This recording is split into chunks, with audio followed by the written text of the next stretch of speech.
This is Algebra 1B, Part 1, Unit 3, Lesson 1. It is an introduction lesson, so the concepts that we go over here will be reviewed in more detail later in the lesson. So we're going to summarize rather briefly some of the ideas in this unit. Okay? We're dealing with properties of numbers. We're dealing with the commutative property, the associative property,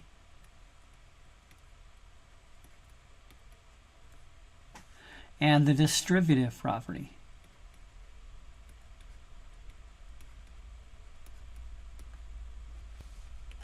Distributive.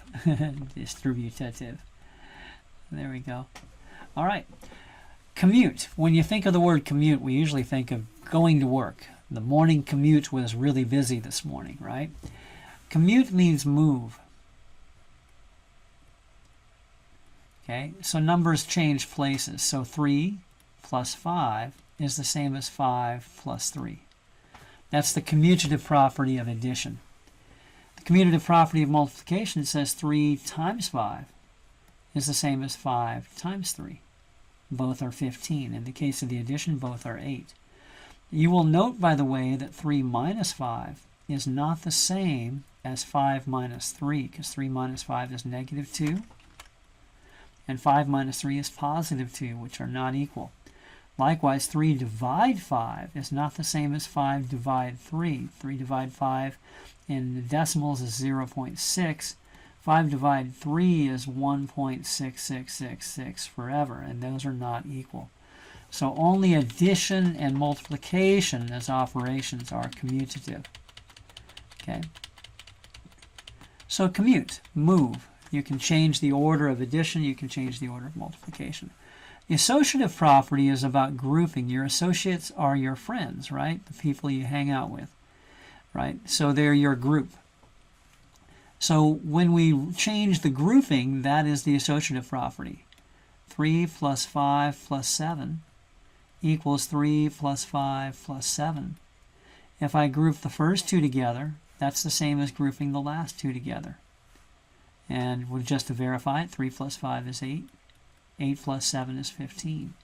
5 plus 7 is 12. 12 plus 3 is 15. So they're equal no matter how I group them. So grouping, how you group them, is the associative property. That's for addition. It works for multiplication as well. 3 times 5 times 7 is the same as 3 times 5 times 7. And I'll leave it to you to verify.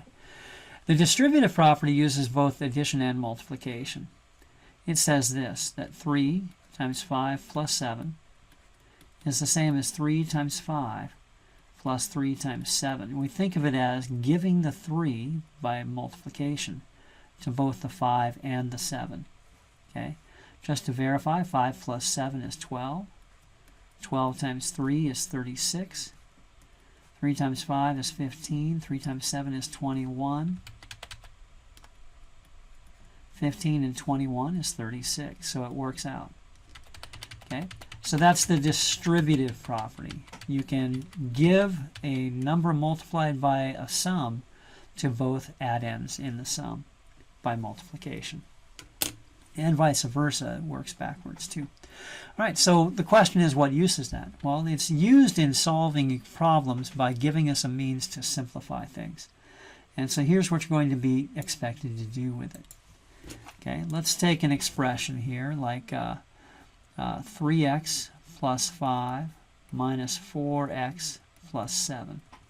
Okay, we may note that there's 3x's and negative 4x's. We call these like terms. So I'm going to note that we have 3x's and negative 4x's, which are like terms. Like terms. And we can use the distributive, the commutative property to rearrange, and we can use the associative property to regroup. But basically it comes down to 3x's and negative 4x's are negative 1x. Okay? We can also combine the like terms 5 and 7. 5 and 7 are 12. And so this simplifies as negative x plus 12. Okay. So that's what you're going to be expected to do. Note, by the way, I shorten the steps here. The way they show it in the lesson is 3x plus 5 minus 4x plus 7. Use the commutative property to rearrange. 3x minus 4x plus 5 plus 7. Use the associative property to group like terms. 3x minus 4x is negative 1x. 5 plus 7 is 12. Okay? So, a little bit different. But just think of adding only like terms. I can only add x's to x's. I can only add numbers to numbers. Okay? And then also the distributive property. Okay? Now those became linked somehow. Okay. All right. So the distributive property can be used in this way. Let's say you have 4 times 2x plus 6 minus 8. We can use the distributive property to multiply the 4 by the 2x and the 4 by the 6. 4 times 2x is 8x. 4 times 6 is 24. 24 and 8 are like terms because they're constants. So 24 take away 8 is 16. So this simplifies to 8x plus 16. Okay, and we'll get more into detail in the lesson as to why this works the way it does.